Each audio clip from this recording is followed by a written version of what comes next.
I know I professed a desire to talk about every single thing that happened last year and offer Jewish teachings about it. But I'm afraid I only have time to tackle, as I said yesterday, the events of the past month. And that pretty much, if you ask me, sums up the year. Every month felt like a year in terms of what was happening in the world around us. And so this morning, one more discussion about contemporary events before I turn a little more inward for the holiday of Yom Kippur.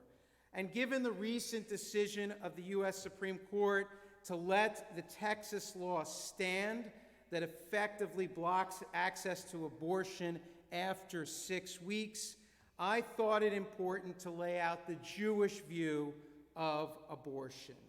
This is what I guess they call in the rabbinic world an audible, a rewrite in the last few days before Rosh Hashanah. And after the holidays, I've already organized, we're going to host a panel examining this recent Supreme Court decision and Roe v. Wade. We're really fortunate in our congregation to have among our members Rabbi Charlo, who's a professor of law at Hofstra University, and Lauren Reese Garfunkel, a board member of the National Council of Jewish Women. We haven't set a date yet for this. It will be on Zoom, so as many people as possible can participate. They will help walk us through both the constitutional issues and what more can be done in the fight for reproductive freedom. So look for that date in the few weeks after Yom Kippur. But this morning I want to turn to the text of our tradition. And for those who are regulars at our second day of Rosh Hashanah service, you know it is my custom to examine Judaism's sacred texts on this morning.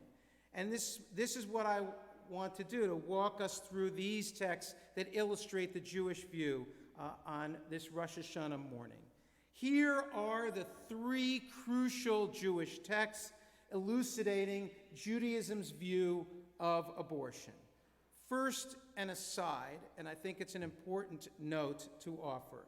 As Jews, we are informed by our sacred texts.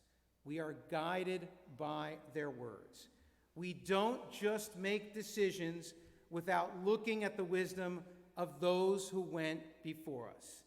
That's what it means to belong to a tradition and a heritage. We look back for the wisdom of old to see what it can offer us for today. We use it as a guide. So first and foremost, we look to the Torah. So here are the words of the Torah from Parshat Mishpatim in the book of Exodus. When men fight and one of them pushes a pregnant woman and a miscarriage result, but no other damages ensue, the one responsible shall be fined according as the woman's husband may exact from him, the payment to be based on reckoning. But if other damages ensue, the penalty shall be life for life, eye for eye, tooth for tooth, hand for hand, foot for foot, burn for burn, wound for wound, bruise for bruise. Here are the crucial takeaways from this foundational text. Number one, the fetus is not considered a life. The loss of the pregnancy is considered a damage and not murder. Note, this is the context for the often misunderstood biblical phrase, an eye for an eye. That phrase does not mean, as contemporary culture would suggest, that vengeance should be exacted, but instead we assign damages commensurate with the value of what is lost. The value of a life for a life, an eye for an eye, and so on. If the person's arm is broken, for instance, the compensation is standardized, hand for hand. While it may seem unfeeling to refer to miscarriages as damages, most especially to anyone who has lost a pregnancy, this does establish the Jewish hierarchy of values. The fetus is not the same as a person. It is also unfeeling, and I would deem wrong and misguided, to treat women as a husband's property. And I would like to think that we corrected this biblical view. Unfortunately, it appears that this view has not changed as much as we might have thought or as I might hope. All I can say for sure is that it has changed here. Next, an early rabbinic text. And this is from the Mishnah, completed in the 2nd century CE. The Mishnah forms the first layer of the Talmud. And this rabbinic text forms the basis for what we really know and call Judaism. That is the book that continues to shape us. And this informs Jewish law. The rabbis teach, and I quote, "A woman who was having trouble giving birth, they cut up the fetus inside her and take it out limb by limb, because her life comes before its life. If most of it has come out already, they do not touch it, because we do not push off one life for another." Here are the important insights we derive from the Mishnah. Number one, the life of the mother comes before that of the fetus. The fetus only gains equal standing with that of the mother's once it is born, or at least almost fully emerges. Rabbinic law equates life with breath, with the Hebrew word neshama, meaning both soul and breath. Number two, abortion is allowed until the very end of pregnancy. It is not limited to the first trimester. In fact, according to rabbinic law, abortion is required, and we're obligated to perform it if a woman's life is endangered by the pregnancy. Number three, rabbinic law later debates what constitutes a threat to the mother's life. Traditional authorities, and we must admit this, only allow for physical threats. In other words, they are only comfortable allowing abortions if the mother is in danger of dying. More liberal authorities allow for any threat, physical, emotional, psychological, even financial. Liberal Jews argue for its permissibility in the case of rape and incest. And number four, rabbis argue about those details. But to be honest, too often those rabbis are still very much men who never bother to consult or listen to women whose bodies they continue to objectify and talk about as if they are their property. And finally, from the very first chapter of the Bible, the book of Genesis. And God created human beings in God's image. In the image of God, God created human, male and female, God created them. Number one from this, human beings are created in the divine image.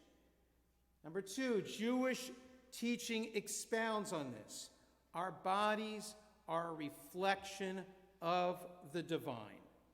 They are holy because they're a reflection of God's image. According to Jewish law, we are not permitted to do whatever we want to our bodies, whether that be piercings, and tattoos, surgeries, cremation, or in this case, abortion. Number three, only if we are saving life is abortion permitted. The details of what constitutes a threat to life in the case of abortion is debated even among physicians. Different people will have different views about what constitutes a threat to the mother's life. Those are the important Jewish texts that inform the Jewish view of abortion. Let me summarize their teachings and then, of course, give you my own view.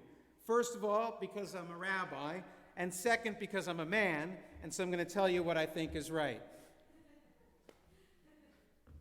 Don't laugh too loud. So, Judaism does not believe human life begins at conception, but instead at birth. The fetus is holy and is considered a life, but is not of equal standing to that of the mother. Of course, creating a life is sacred, and we should not treat it in a cavalier manner. We should look at this as an extraordinary divine blessing. But neither should we treat a mother's life in a cavalier manner. The human body, too, is holy and should be cared for as if it is a vessel of the divine. It is not to be worshipped, but should be seen as containing God's reflection. And herein lies the crux of the problem, most especially with how we discuss abortion rights in our own country. Too often, the debate is portrayed as pitting those who believe in God and God's creation against those who do not believe. On one side are those who believe we should have reverence for life, and on the other are those who think we should be able to do whatever we want, when we want. That is how the debate is portrayed. But our tradition teaches us otherwise. It affirms that the baby forming within a mother's womb is sacred, but not as sacred as the mother's life. If a terrible choice has to be made between the two, then Judaism teaches that we choose the mother's life.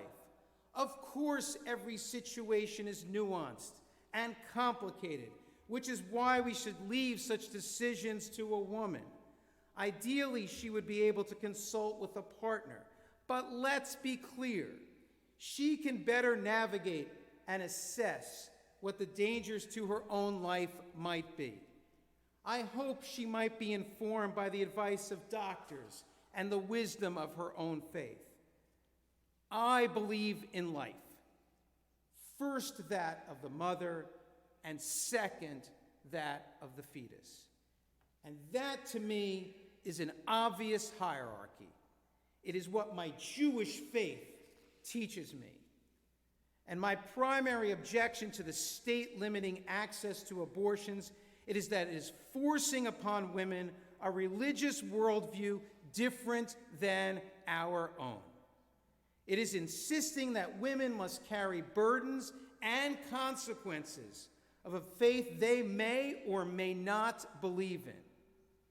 And who, by the way, am I to offer any counsel or wisdom on this matter? I never tossed and turned at night, unable to get comfortable because of my growing belly. All I ever did was make a lot of smoothies for 9 months. And yet here is my pledge. I will fight to unshackle women from a worldview not of their own choosing. Do not tell them you know what is best for them. Let women decide how to navigate such difficult decisions in a manner of their own choosing. And I pledge, I am in this fight so that everyone can say, this is what I believe, and this is what my tradition teaches me. And so this is the decision I choose. We must stay in this fight and likewise affirm the mother's life and the importance of our Jewish faith.